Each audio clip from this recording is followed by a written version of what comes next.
nonke babukeli bomkhanyakude, abalandeli bonke be-channel uMkhanyakude TV.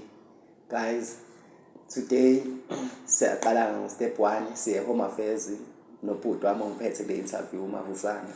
So guys, ngiyayibonga yonke i-support eningisupporte ngayo through social medias, kubo bonke abantu ekufinyelele kubona le channel nawo lama episode lawa.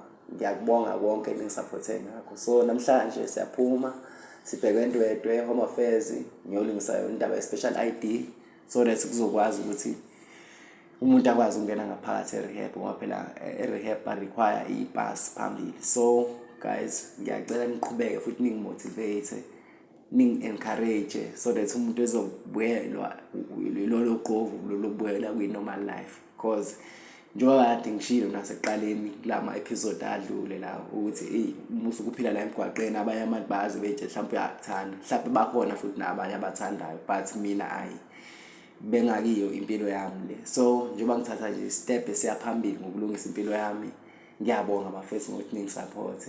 Sengibonile umhlaba uyangithanda, nami fanele ngiwuthande, ngihloniphe, ngiyithande nami uqobo. So akukho okunye guys ngaphandle ukuthi impilo yami ilunge.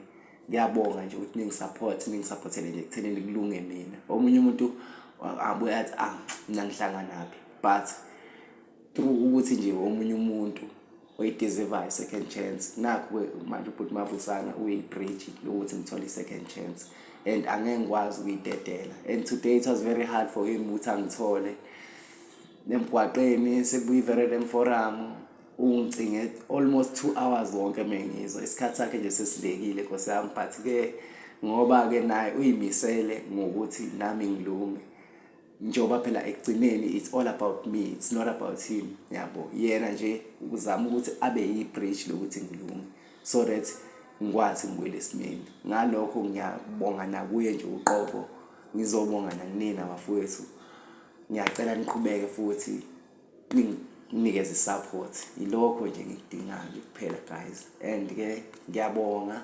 Ngizoqhubeka bafethu, engakuthembisa nje ukuthi angeke ukuthi ngathi ngifana njengemfene ekhishwe ehlathini kodwa manje uthothi ihlathi aliphuma emfeneni, sengiloye ngibuyele emuva futhi. Ngeke ngize ngithi ngizobuyiswa la engiyothola khona usizo, sengiyabuya futhi ngizoqala phansi futhi lezi zinto sengikwazi wonke u-in out wabo. Ingozi lempilo yokubhema iwuna guys, ngale ndlela yokuthi ngisho ungenzanga lutho kukhanga uthatha ushawe nje ujike futhi ungakhokhela ngabikho singaphezelo ngoba wena vele uyiphara, yabo. So awuthatha njengomuntu umuphila ngale ndlela yokuphara. So ngikhathele leyo mpilo, I wanna restart, I wanna rebuild myself.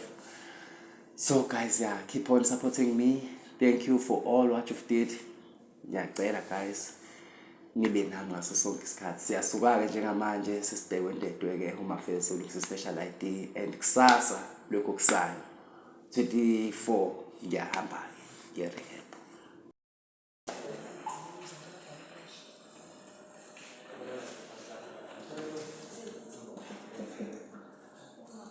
TV njengoba kade sikhulumile ke kuseni ukuthi sengiyahamba ke namhlanje nge-Home Affairs ngiyokwenza i-special ID. Nasi sesikhona bakithi njengoba ngizophinde ngisho futhi ngithi once again ngiyabonga kubo bonke abantu abangisupportile ngisemgwaqeni, ikakhulukazi ubhuti uVusi, uNjomani, uMhlongo, ekutheni abe i-bridge ukuthi ngikwazi ngisizakale. Kwayiyona nje i-ID, umuntu uphile emhlabeni uyayidinga i-ID noma isitifiketi ngoba usuke ufana nomuntu ongenalutho.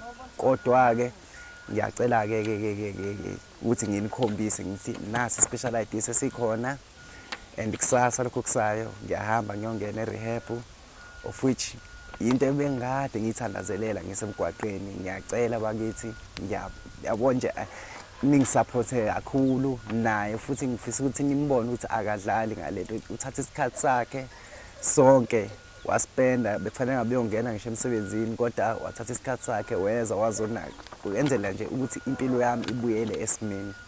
Ngakho ke guys, ngiyabonga kunina nonke. Nakho siphambi kwase-Home Affairs nje nasi ne-special ID sesikhona. So kusasa ngiyakwazi ngiyongena e-rehab nje. Niqhubeke ningisupporte Nkosi yami, naye nimsupporte. kukho konke okwenzakalile from the beginning up until now. Ngiyabonga guys, ngiyacela futhi bafethu ukuthi noma ngabe kuthiwa ubani onamandla lapho ufuna ukungenelela naye, ngoba njengoba ngizobe sengikhona futhi nalapha ko-rehab bakhuluma ngey'ndaba zey'ngubo zokulala nani ngoba phela ngiyamahala angikhokhile. Ungisizile nje futhi Mavusane ukuthi ngikwazi ukuthi ngingene kweyamahhala.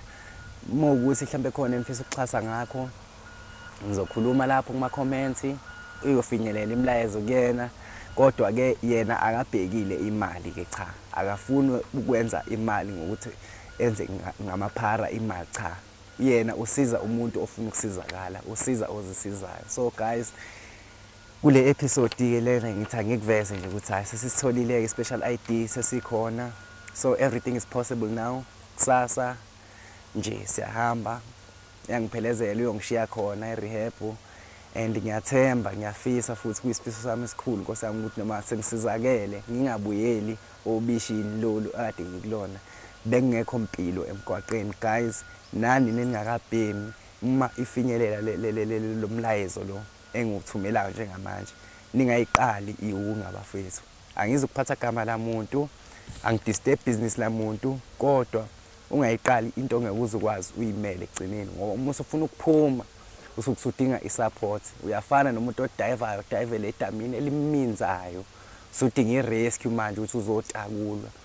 Ababaningi abantu ababa nenhlanhla le ngibe nayo mina, ngoba mina ngisizakale through social media ngumphuthi Mavusane nje, nakhona futhi ngoba wayibona ukuthi ngiyimisele. So nabafunayo abanye ukusizakala, mhlambe nani babukeli lapho menikhona, mhlambe emakhaya noma emndenini noma ehlobeni, mhlambe umuntu ufuna ukusizakala, mhlambe uphila yona le mpilo le noma okuyona le situation kade ngikuyona nje bathi ngisemgwaqeni. Yikho nje ukuthi uxhumane noBhuti uVusi. uBhuti uVusi uzoyenza indlela yokuthi asizakale lo muntu. Bafowethu ngethembeni, lento akayenzeli imali, uyenzela ukuthi siza abantu, asiza umphakathi, ne-content naye inyuke, naye ayi-rebuild, naye abe right. Kodwa-ke angingakhulumi kakhulu ngaye, mina ngikhulumele mina ngokwami. Ngi-happy guys, ngijabule ngoba ngiyabona ukuthi sengiyoqala kabusha, sengiyoqala ipage elisha ngokwempilo. And ngiyafisa bafowethu noma bethiwa sengiyaphuma ningibhekise phela nokuwumsebenzi umuntu ayikhiphe busy. Angifisi Nkosi yami ukuthi ngiphile ngibe nesikhathi nje ngizoba free ngaso nje, ngoba manje yizo lezi zinto ezikubuyisela futhi odakeni futhi.